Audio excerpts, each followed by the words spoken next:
LeBron James said, and I quote, "I will never be taking a pay cut again." He essentially took a pay cut. That front court is going to be a little iffy when looking at 41, 42-year-old LeBron and Joel Embiid and his 41-year-old knees. I don't think this thing works with Joel Embiid is on the team. Yeah. Thank you guys again for tuning in to today's show. We'll be talking about LeBron heading down to the 76ers, how the Knicks winning the championship set all of this in motion, and should Adam Silver be getting more smoke for what's happening in the NBA? We're going to be talking about this summer forever in this city. It's just, it's one of those times. So speaking of which, someone else who's enjoying the New York fun, LeBron James, because he's going to be living in New York City this season. Yes, he will not be playing for either New York teams. He'll be playing for the Philadelphia 76ers. This will be a great segment of starting this new segment. Hopefully we'll get a sponsorship of Who's Dumber? And this guy's definitely the dumber one, because I said there was no chance he was signed with the Sixers. That was the team I had fourth. I had every single team that he had. I never considered Denver and the Timberwolves to really be in it. I really thought it was down between the Cavs, Golden State, Miami, and Philadelphia. And I had those three teams way ahead of Philadelphia. But he signs with Philly. It's a 2-year deal. It just came out. It's official now that he signed the deal. 15-year trade kicker, which this has to be the first vet 15%. Minimum player to have a trade kicker attached to their contracts. But I want to hear first, like, what were your initial thoughts of when you found out that LeBron was signing with the Sixers? I mean, like you, the Sixers weren't really high on my rankings in terms of potential teams. But it's so funny looking back now, and like everyone's pointing to all the clues that him and Rich Paul have been dropping over the past 2 weeks, I guess. Like him being at Fanatics Fair? Fest, Fanatics Fest. Bob Myers being on the podcast. I think he dropped like something like trust the process when someone asked him about a question about how he's deciding on where to play or something like that. But yeah, just to say I was shocked was an understatement, because I definitely had Miami and Cleveland. I just thought him and his team would choose the Hollywood script or the like enticing narrative of either going back home or going back to Miami. I thought that would be the way he would end his career. But I was like I said, shocked, but like happy that he decided to go with the basketball decision. In terms of picking the Sixers, it was so much of a basketball decision, a decision that I'm like kind of inkling or thinking that he know that they were going to get Jaylen Brown beforehand, because the deal that he like agreed to, like you just said it, is such a pay cut that I'm honestly like surprised that the union haven't stepped in and be like, I know you're LeBron James. I know, like, honestly, I don't care how old you are. I don't care if this is year 23 or 24. We can't allow someone of your caliber who put up the numbers you put up last season, who was an all-star, to take basically a 3% pay cut. Yeah, I'm pretty sure if I look it up, I'm pretty sure he was paid, $53 million last season? Yeah. And like to take a contract that's like so below the line of his market value, that like you're kind of setting back the players, or at least setting a really bad precedent. But I guess the union probably just see this as just being a really unique circumstance. And all of this is really, there's no precedent, or there's nothing comparable to what just took place in terms of someone who averaged 20 points, 7 assists, and 6 rebounds, taking a vet minimum and changing teams. But that's just what the times we are living in. That's the crazy timeline that we're all in right now. And and so him choosing the Sixers was both fun as a basketball fan to not see him go out so sad on like a ailing Expendables type of team like the Warriors. Warriors were probably going to put together around him and Steph, and to actually see him basically choose a contender, like a legit contender, because I don't think him being on the Cavs would have been that significant or that legit. because the liabilities that on defense that would have arisen, and him and Miami would have left a lot to be desired in terms of like how they were going to fill out the rest of the roster. Although, I mean, if they knew he was going to take on $4 million a year, maybe they had moves that they could have done as well to build up the roster around potentially LeBron, Giannis, and Bam. But yeah, just the fact is LeBron James is taking $4 million a year is insane. But yeah, that's where we are. LeBron picked up his player option last year for $52.6 million. He will be playing year one for the 76ers for under $8 million. Oh. He'll be his exact salary for next season will be $3,876,529. Wow. That's a massive pickup. It's funny that you brought up the union and their idea of like, we don't want this to happen. I think the counter to that is that I think the unions care more about precedent. Like, to be honest, I think that Jalen Brunson doing what he did is a lot more of a triggering thing for them as opposed to what LeBron did. Now, the tricky thing with Brunson's thing, I know we're talking Knicks now, is I never felt he took a pay cut. I think he just pushed his money back. That's kind of this whole thing. It's not like he's losing that money. He's going to get that money. I would argue Victor Wembanyama took a pay cut. Like, again, was it guaranteed that he was going to make All NBA? No, right? Like, you can't put that into the future. But if he plays 65 games, he was going to make All NBA. Like, this is very much something that was you do the things you normally do in your life, you will be fine at the end of the day. That's a pay cut because he's not going to be able to actually recruit that money, even though if he stays with the Spurs for a long time, he'll make plenty of his dollars. So that's why I don't think the NBA PA will actually have an issue with this, just because of how old this man was versus, the numbers that he is being stated. Because most guys, if you're even playing in the league, like, you get this kind of deal at 42 years old. You're like, yeah, that makes total sense. It's interesting you said about, like, we kind of have the same thing about the teams and the tiers. And it goes back to something that I even remember him saying, which I don't know. Again, because we are now post this, people can now go back and say, well, this was the thing and this was the thing. And he said this and all this other stuff. Where I think people are trying to make more of the build out your team and then LeBron will come. Like you said, the Jaylen Brown thing, like, they made that trade. I personally think Philly made that trade because they were like, we can get Jaylen Brown and get off this Paul George contract. I'm doing this thing ASAP Rocky, bro. Like, I'm hitting yes, like, it's terms and conditions. There's that. Obviously, I think Miami is trading for Giannis just because they've been trying to get Giannis for 2 seasons at this point. They finally were able to land him. I honestly think my look at this is the fact that, because we heard a lot of things of the Warriors need to get Anthony Davis on the team and then give him an extension and then LeBron will come. Or there was even a report that apparently LeBron was looking at teams to get Kyrie and Anthony Davis on their team to try and bring him back and things like that. Yeah, for Cleveland. Yeah, it was like to Cleveland and all this stuff. I personally think what this happens is that I think it slowly came to a realization that LeBron does not have the kind of power that I think he thinks he has. Because, again, I'm going off of LeBron James' words. LeBron James said, and I quote, "I will never be taking a pay cut again." He essentially took a pay cut. Now, were there teams willing to give him more than this to were teams willing to give him more than this, like Minnesota, right, or Denver, right? Did they have access to money that they're able to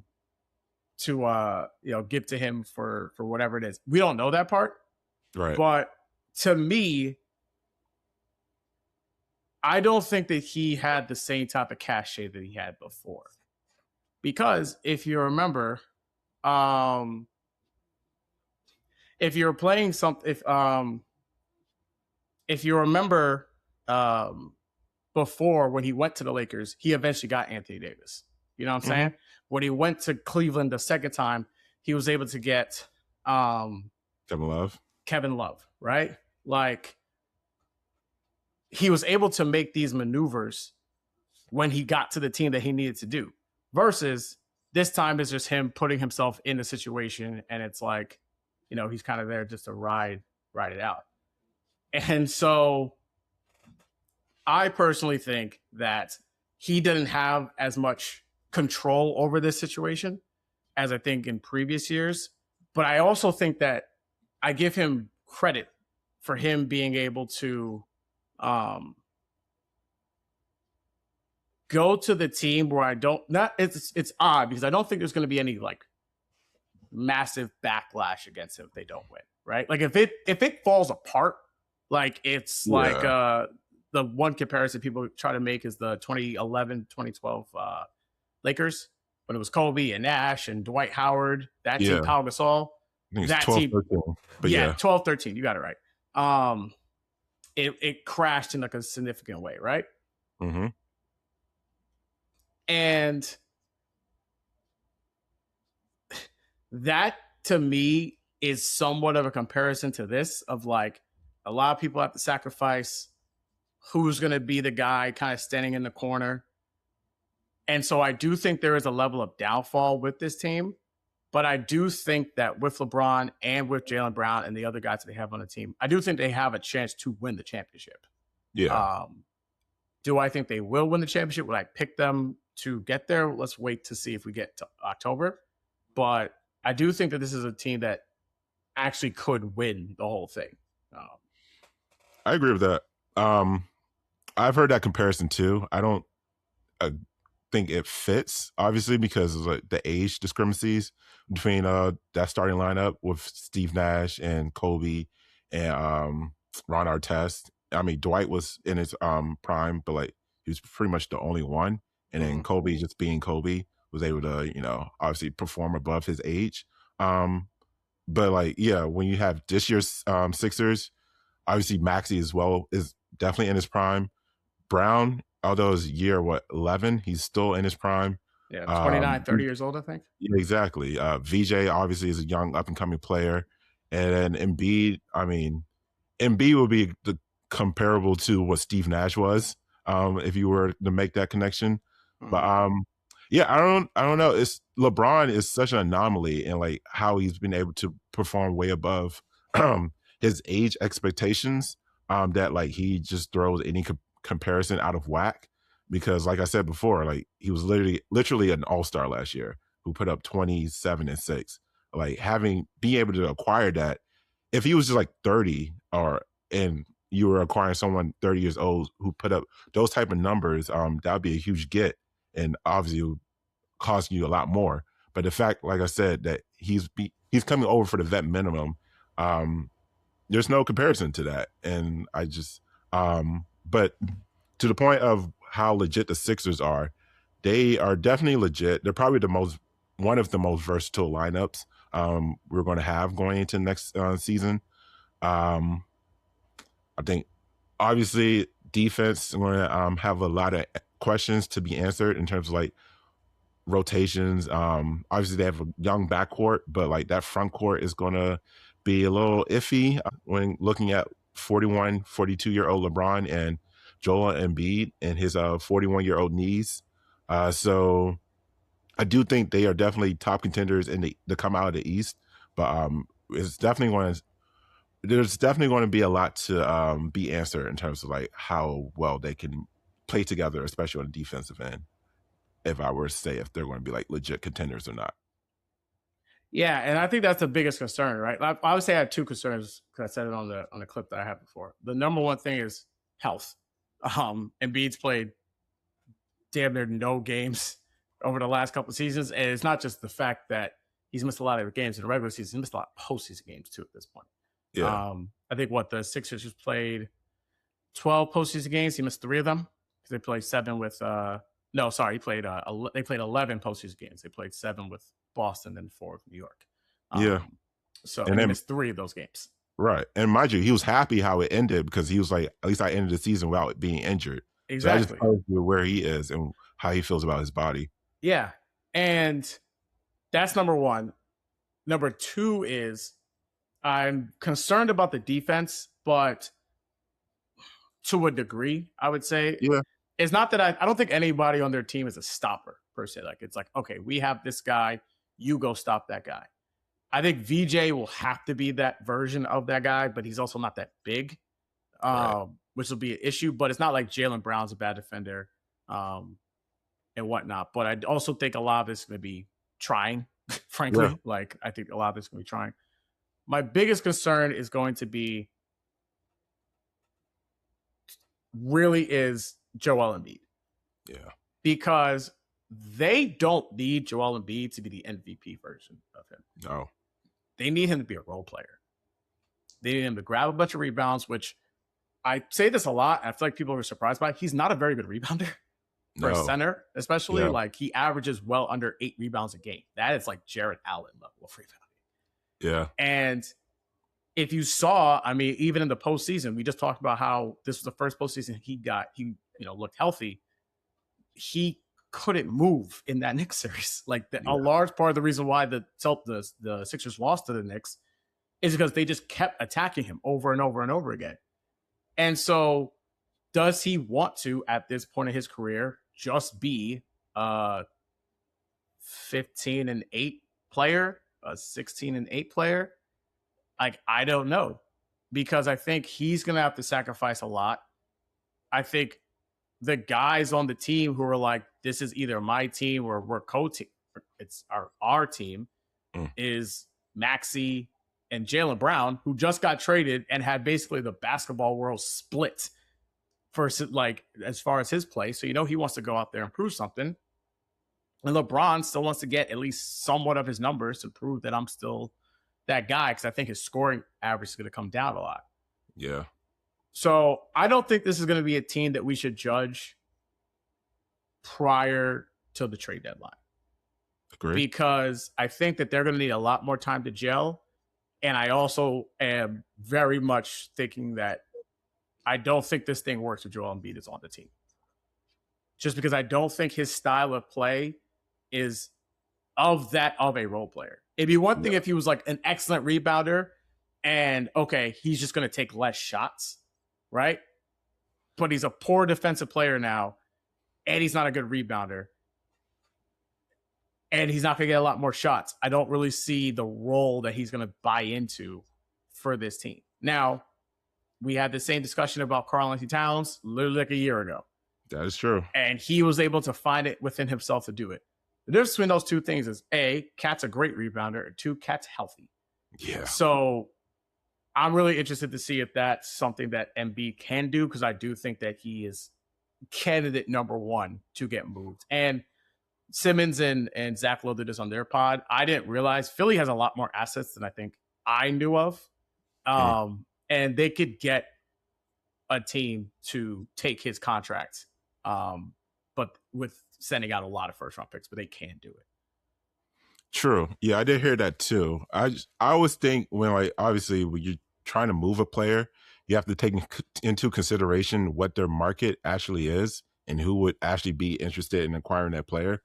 And I can't see a team, or at least, I can't see a team that would actively seek out Joel Embiid at this point in his career, unless they're trying to like do like a salary dump or something like that, or like similar to like what OKC did with Al Horford or something like that. But even with that, they paid him a lot of money, but like they still were able to flip him for assets. Yeah. But I agree with you. Like, it's going to be hard to actually get a read on what this team or what the Sixers will look like until like the trade deadline. I would just say like they would need to build out the rest of the roster in order to get to the trade deadline. At least with still being like a top 4 team in the East, or at least be well positioned by the trade deadline to not only like get someone, but like still be contenders at that point. And so in order to do that, they would definitely need to get more depth, especially in that front court. Because like you said, can't really rely on Embiid to play huge minutes. And I had the hot take of saying like that the Sixers should like essentially make him a 6-man at this point. I don't know. I mean, it's tough. You got let me look up Embiid's contract. Was he like? I think he's got 3 for $150 left. Right. Yeah, I know it's not like logical and like not realistic for someone of his caliber and his resume to be like, hey, you mind coming off the bench now?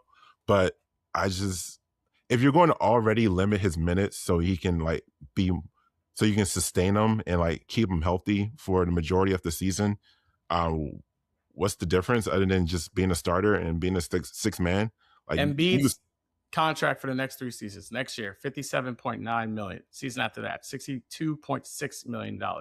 Player option, $67.2 million. There's no way in hell you could put that on. Yeah. I just said it was a hot take. No, you're right. But no, yeah, like they're going to, like I said, need more depth in that front court, especially to essentially low manage Embiid.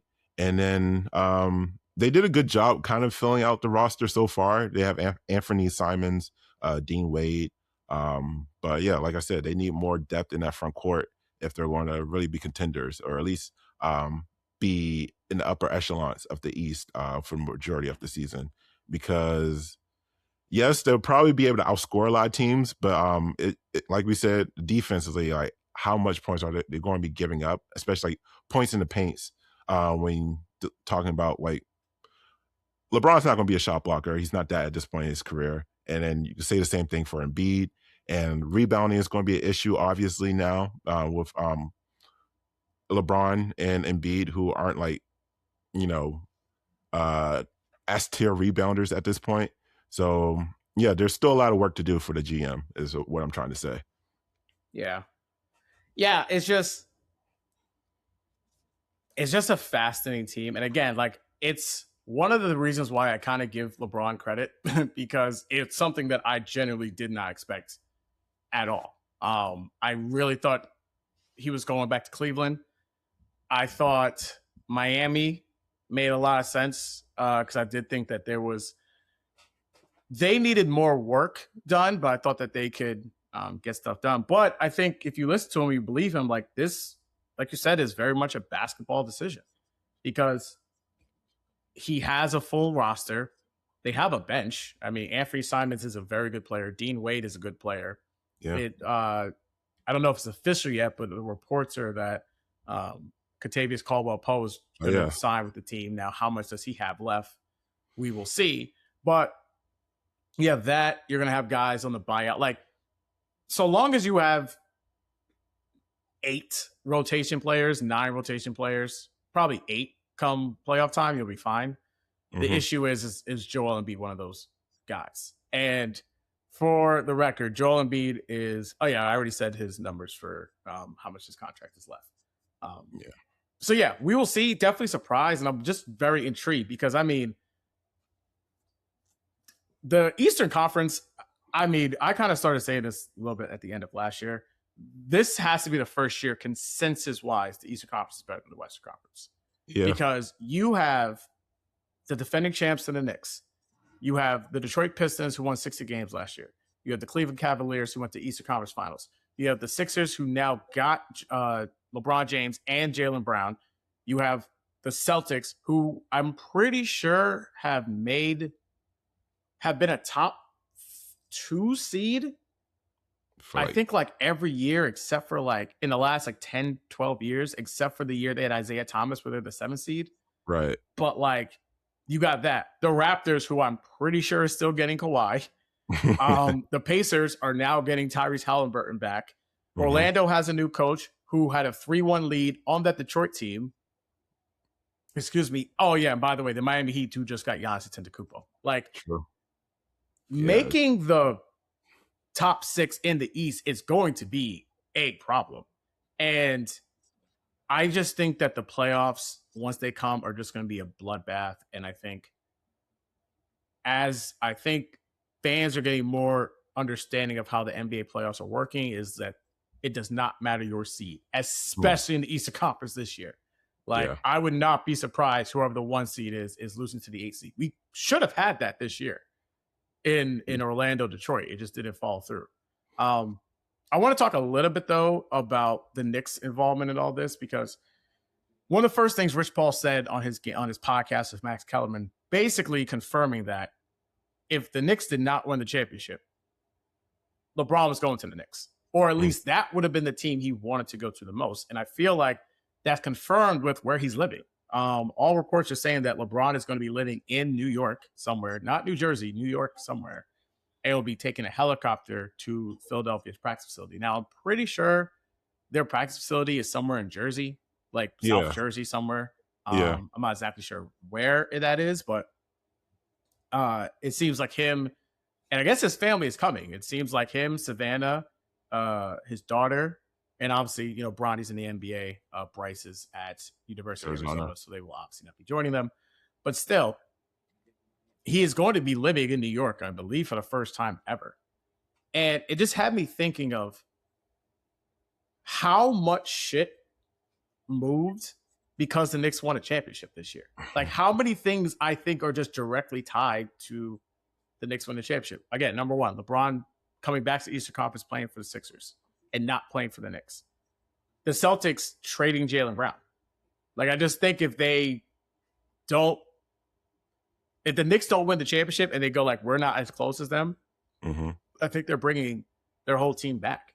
Is Giannis on the Knicks as well and not on Miami? What happens to Kawhi? Does he still get traded to the Raptors, or does he get sent to another team? The Pistons, let's say they get to the Eastern Conference Finals and, I don't know, Boston beats them, whatever. Are they paying Jalen Duren his $100-some-odd million that he is still looking to get? Cleveland, what happens to them? Are they getting LeBron potentially, or not getting LeBron? Or what happens if they won the championship? And I just feel as if that championship has so many tentacles around the NBA, especially in the Eastern Conference, that we are now seeing all like the fruits of that labor from that championship run. Nah, yeah, completely agree. It is so interesting. And then on top of that, it's not the fact that they won. There's also how they essentially ran through the East during the playoffs that like probably made a lot of GM and management scared to like, are we actually close enough to contending with the Knicks, or are they actually on their own level? Because like, not only like, they blew through it was only the Hawks who were able to get more than one game on them. And then like they won the NBA finals in 5 games. Now, statistically or analytically, maybe they should have lost in 5 games, but like analytically, Cleveland is really playing the Spurs. Right, but in the real world, like, they won pretty much every series handedly, especially once they figured it out against the Hawks. So, I can see it's kind of almost like, or not probably, but like when the Warriors got KD and then I think Daryl Morey was like, no, we shouldn't like be scared. We should be actively trying to compete. We should be like taking more risk. I feel like this kind of the same thing can be said about all the GMs in the East. It's like, no, we're not just going to, it's the Knicks world and whoever makes it out of the West. Like, no, we are actually going to compete and like, spend money and invest. And like you said, like it's like a whole trickle down effect or even a butterfly effect that's coming from the Knicks winning. But I will say, I'm kind of happy that the Knicks not only won, but like didn't end up getting LeBron, because LeBron at 41, year 24, coming over to the Knicks would be such a retro or like a 2 steps forward, 3 steps back type of move for the Knicks and like their overall history that I'm happy it didn't play out that way, especially for the fan. That's actually, you got jumping ahead to my next question. If you could we're in a world, this world exists, would you have rather they lost? And I'm going to say specifically lost in the finals, because I think if they lost in round 1, there was a chance, a very strong chance, I believe, that Leon Rose would have been fired. Exactly, right? So like that to me would have been DEFCON 1, and then things would have been real, real bad. Right. I'm going to say, let's say they lost in the finals, right? Somehow they lost to, let's say they lost to Oklahoma City. In this space, they lost to Oklahoma City, rather. And you're getting LeBron. That's the only move, though. You're getting LeBron. That's the only upgrade to the team that you were getting. Would you rather live in a world where you made the finals, won the Eastern Conference, but lost the finals? And you get LeBron the next season, or the world that we have now where that did not transpire and the Knicks won the championship? Because again, like we said, like Rich Paul said it, the fact that they won the title screwed everything up for him. Yeah. I'll stay true to my point. I think that the pain of getting LeBron and possibly still coming up short would be that much more painful than rather just like flaming out this year without LeBron. Just because like the whole history of like LeBron essentially teasing the Knicks and the fan base about coming there, and then him finally getting there, but him not being enough for them to get over that hump, that now 54-year hump of winning a championship. I think for the Knicks fans and for the organization as a whole, like this was the best possible timeline or best case scenario for them is where I would go with that. Yeah, I tend to agree. It's not even just the fact that they won the title and you always take the bird in hand at that point. As someone who's like LeBron James, I've been a LeBron James fan this entire time. I just genuinely didn't want to deal with it.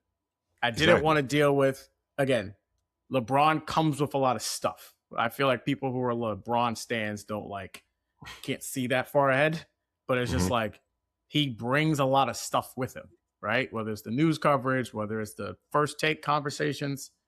And then you're smack dab putting him in New York City on a team that would have been probably raked through the coals because they didn't win the championship. Now he's on the team. And then to me, I think it's just would have been something taken away from it, right? Like, I don't think all championships are built the same, right? I think some championships mean more than others, right? And I think the way that this team won this championship, because there's no excuse you can make. They didn't beat a bunch of hurt teams, you know. This is not a super team. This is not, 4 All-NBA caliber players on the team. They didn't duck anybody. They beat a 62-win team coming out of the Western Conference. It wasn't like some 8 seed got hot. You know what I'm saying? Like, none of that transpired. And the fact that all happened, and it's almost as if, like, to me, sometimes I feel like those Heat championships are talked about more as LeBron championships than Heat championships. That's a good point. Does that make sense?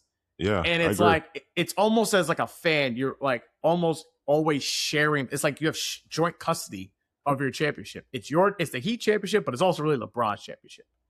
And while I think for some players that elevates the franchise, like Kobe won all of his rings with the Lakers, Jordan won all of his championships with the Bulls, Duncan won all of his championships with the Spurs, that raises the entire profile with the team.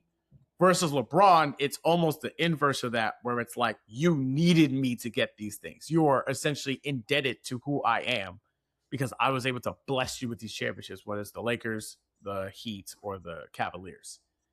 And I just didn't want to go through an entire season dealing with that noise for 82 games and then the playoffs and whatever that would have potentially had, even if they were able to win that championship. So yes, I would much rather have the season that the Knicks had when they won the championship. Okay, we're gonna take a quick break and we're gonna come back and talk Adam Silver and some of his potential fuck ups.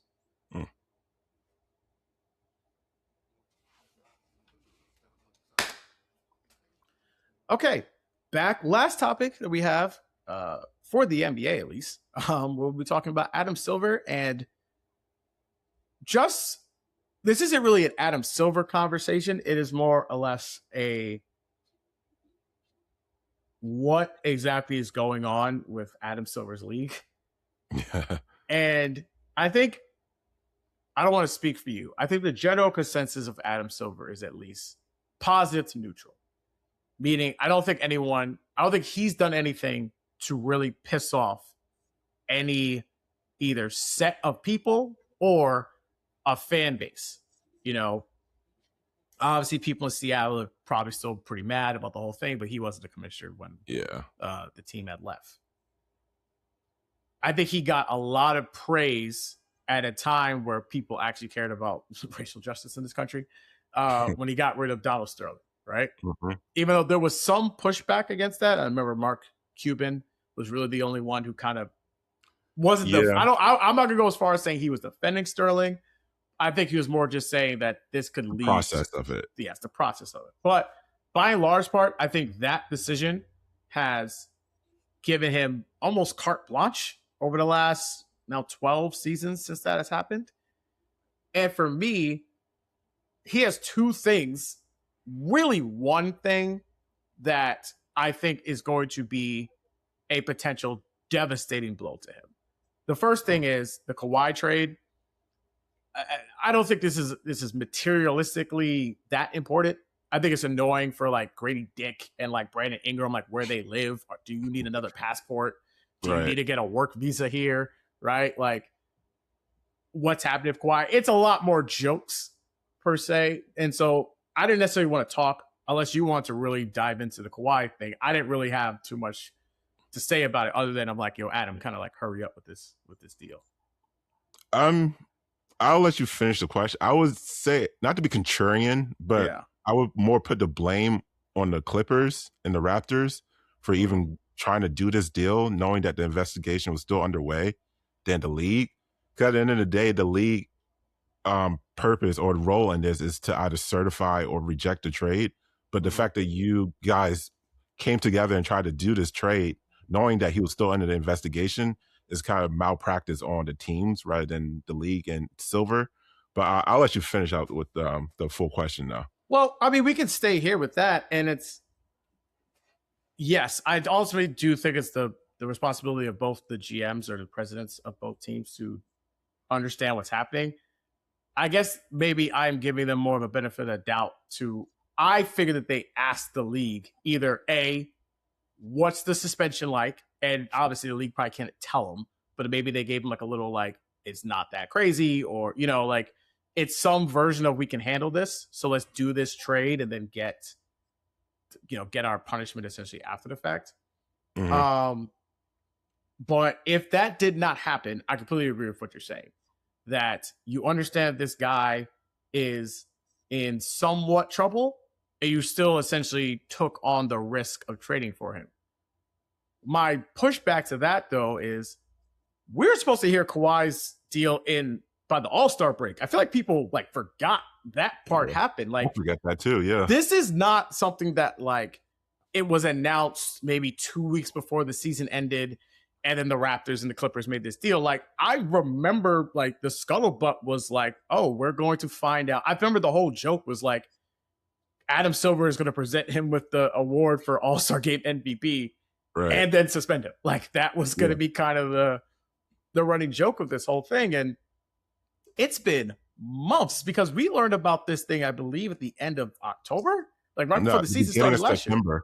Pablo broke the story in September, like early September, I think. September. We're almost a year to the day of when this story even broke. And it's like, dog, either you circumvented the cap or you did it.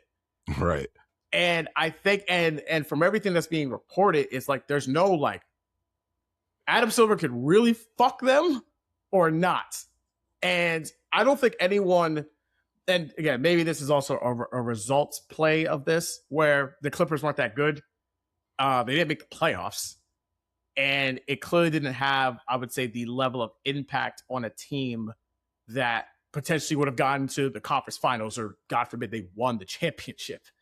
That I think this would have been a lot bigger of a story.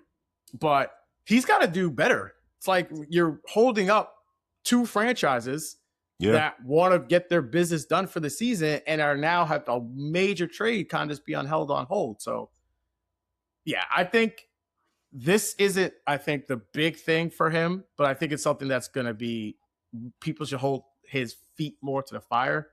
I think that what's happening with the Blazers is a 5-alarm fire at this point. So for context, me and Olisa are in a group chat with someone who's also a Blazers fan, who I don't know if he's texted you about this, but I've talked to him a lot about this issue, and it is a lot more, I think, serious and dire than I think people are understanding what's happening. So Tom Dundon, he used to own, or not used to, he owns the Carolina Hurricanes. Yep. They're currently the Stanley Cup champions. Yep. That will be important in a later discussion. But he bought the team a few years ago and essentially has taken a blowtorch to the franchise as much as he can. These are some of the things that he's done since he's taken over the team. He overcrawled the broadcast crew. Basically, he didn't give them a full-time contract. So their veteran lead play-by-play, Kevin Calabro, turned down the contract and said he didn't want to do it anymore. Their head coach is on a fully non-guaranteed contract, which I believe is the first ever non-guaranteed contract signed by a coach ever. Yeah. That's almost unheard of, basically. They got rid of a lot of staff. Tom Haberstroh used to be with there. He's gone. Neil Everett is gone. They're only returning some of the radio announcer, but only at a 50% rate. That's being reported. He apparently cut off 70 franchise employees. He's tightened expenses. We all know about the two-way guys not be able to go with the team during their playoff run against the Spurs. I could go on and on and on about this stuff. Please, if you really want to get interested, read some of the local reporting that's around a lot of this stuff. And also the last thing I've mentioned, because I was going to tie the bow on the Carolina Hurricanes deal. The team won the championship, and I guess you were allotted 56 names on the on one of the barrels or one of the circles around on the Stanley Cup. For everyone who has never seen the Stanley Cup, the little barrels around, I think it's like 7 stacks, and those things get added, and you essentially get pushed on, but eventually your part will be taken off of the trophy. But you are allotted 56 names. Reportedly, you're allotted 56 names, and these things are engraved. So this is forever on the Stanley Cup. Tom Dundon decided to not only just put his name on, not only put his wife's name on, he put his whole kids' names on the trophy, meaning his name was always going to be on it, but essentially 6 other people who had some involvement in them winning the Stanley Cup were going to be able to have a Stanley Cup. Now, does this matter in the grand scheme of things? No. But a lot of times with people who don't think money is everything, memories matter. So if you were the custodian who worked there and you found out that your name is forever on the Stanley Cup, that might mean something to you, because you might help the team.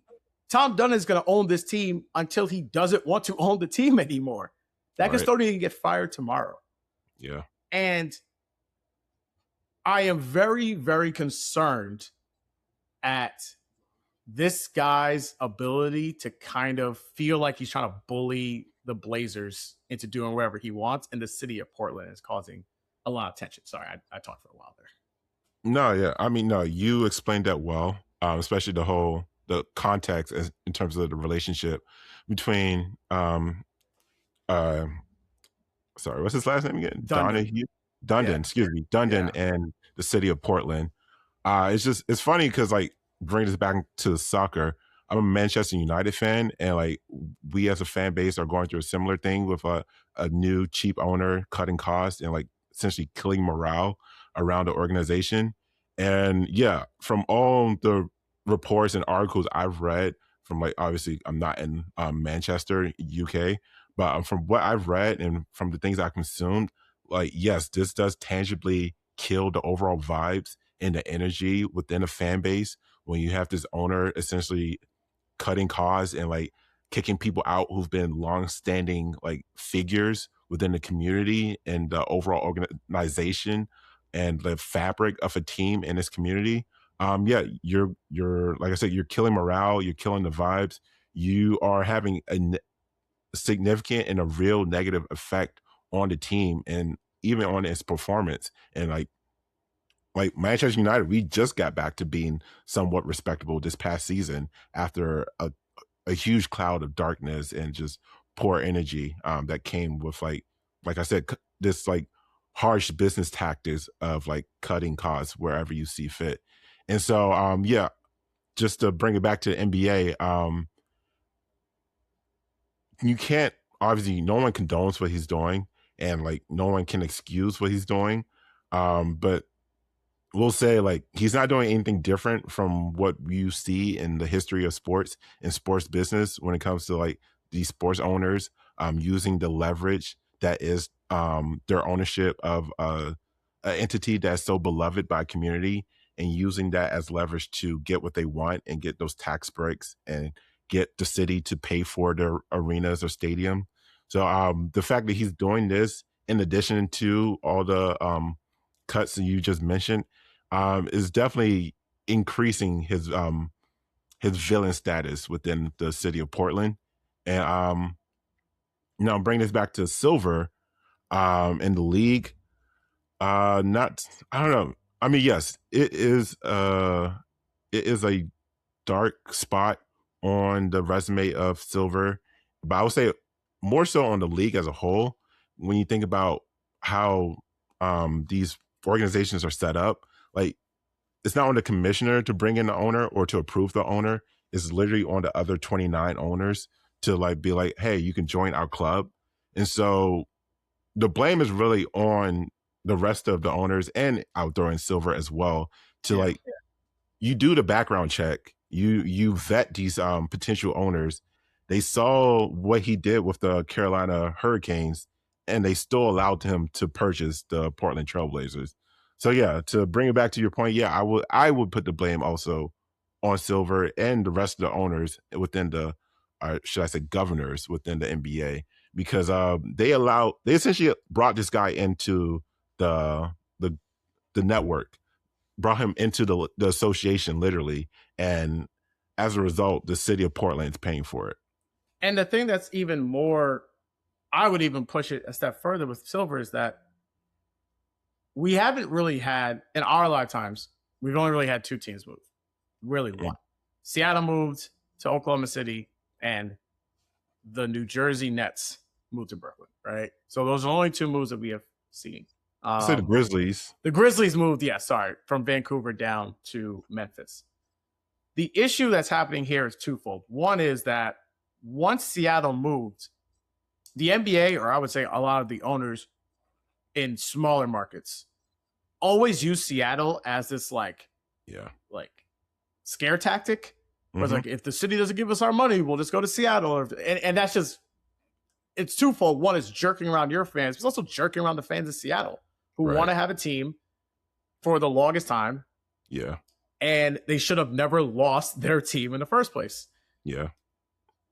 So that's the one fold. And the second thing of why Dunnins, it's kind of a dickhead move, is that this is a classic cut your nose off to spite your face. There is no major market that needs a team. Show me the state.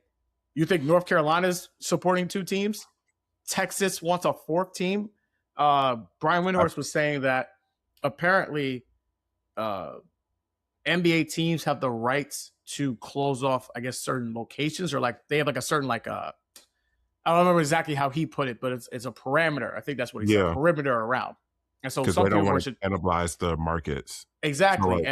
One of the places that I guess they were just spitballing was Austin, but San Antonio's so close to there that they would be like, no, we're not letting you go there. Are we going to go to Kansas City? That's not a bigger market than Portland. And so ultimately, I don't think he moves. I think he stays because I just don't see where he goes unless we go crazy and he decides to move him to like London, right? Or we are like moving out, or Mexico City, right? We're moving out of the country. And to me, that's going to cost so much money to do all of that, and then to try and invigorate. I did not say that word properly, but you know what I mean. To jumpstart a team in a city that's probably never had basketball in it, or hasn't had basketball in it in 50 plus seasons. So I do think that he needs to put his thumb on the scale in a way. And listen, you're a lawyer. You deal with rich people all the time. People that make way more money than you. You got to get it through this man's head that this shit's got to stop. And him and the city of Portland have to come together on some deal to get their arena fixed, because it would be devastating for the NBA if they lost two Northeast or Northwest teams in 20 years or 30 years. Yeah. No, yeah, you can make the case he is hurting the brand of the league and obviously of the Trailblazers.